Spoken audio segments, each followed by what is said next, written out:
আশা করছি সকলেই ভালো আছো। নতুন একটি ভিডিওতে সবাইকে স্বাগত জানাই। ঘুম থেকে উঠে ব্রাশ ট্রাশ করে ছাদে এসেই আমি ব্রাশটা করি, তারপরে এসেছি সবজি কাটতে, হাতে একটা চাকু নিয়ে। দেখো, নিজের হাতে লাগানো জিনিস যেমনই হোক না কেন, সেটা কিন্তু তাজা জিনিস কেটে এনে রান্নার একটা মজাই আলাদা। আর এইদিকে দেখো পুঁই শাকগুলো কত লম্বা লম্বা হয়েছে। সত্যি কথা বলতে গোটা ছাদই পুঁই শাকে ভরা। এবছর আর অন্য কিছু তেমন বানাতেই পারলাম না।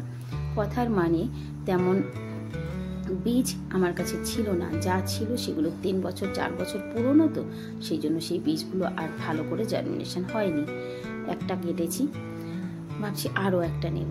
নিজের হাতের জিনিস অল্প অল্প নিয়ে খেতে কিন্তু ভালো লাগে, একসঙ্গে এক গাদা নিয়ে রান্না করে তো কোনো লাভ নেই। আর এই যে গামলাটা থেকে আমি সবজি কাটছি, এই গামলাটায় কিন্তু অনেকগুলো পুঁই শাক, মানে একটা গামলার মধ্যে 4-5টা গাছ হয়েছে, অফুরন্ত পুঁই শাক গাছ হয়েছিল। এবার এই দেখো 2টো আগা কেটেছি।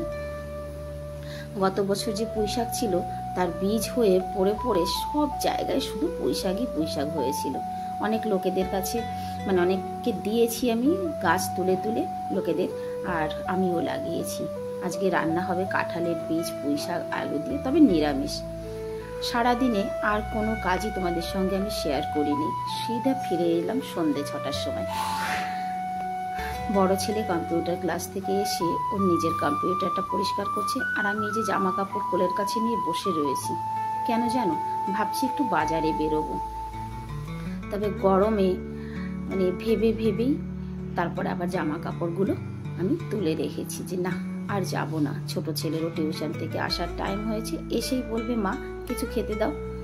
তো জামা কাপড় না পরে সিধা নিচে চলে এসেছি।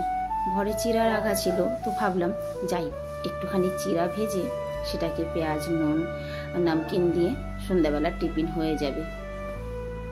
আমি চিড়াটা ভাজা করছি, তার মধ্যে ছোট ছেলেও চলে এসেছে। এসেই জিজ্ঞাসা করেছে মা কি করছো।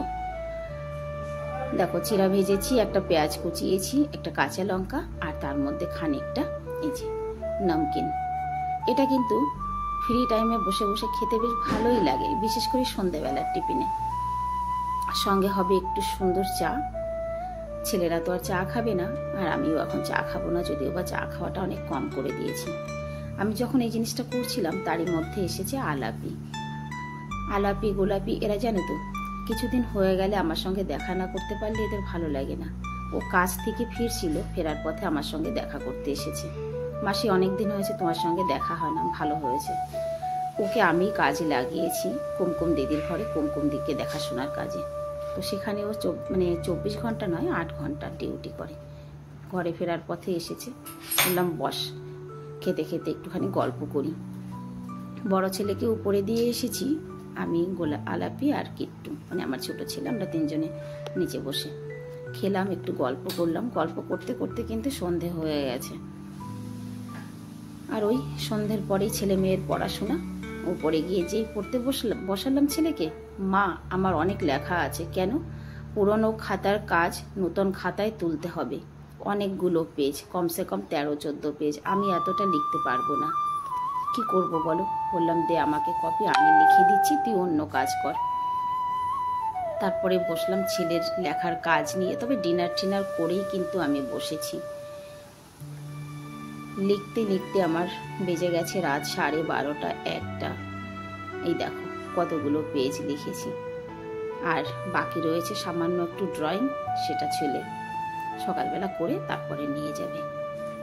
আমার মতো এরকম ছেলেদের কাজ কোন কোন মা করো একটু কমেন্টে জানাবে প্লিজ। আর এদিকে দেখো, যার লেখাপড়া আমি করছি সে অনায়াসে ঘুম, ও পড়তে পড়তে ঘুমিয়েই পড়েছে। তো বন্ধুরা, আজকের ভিডিওটাও আমি এখানেই শেষ করছি। সবাই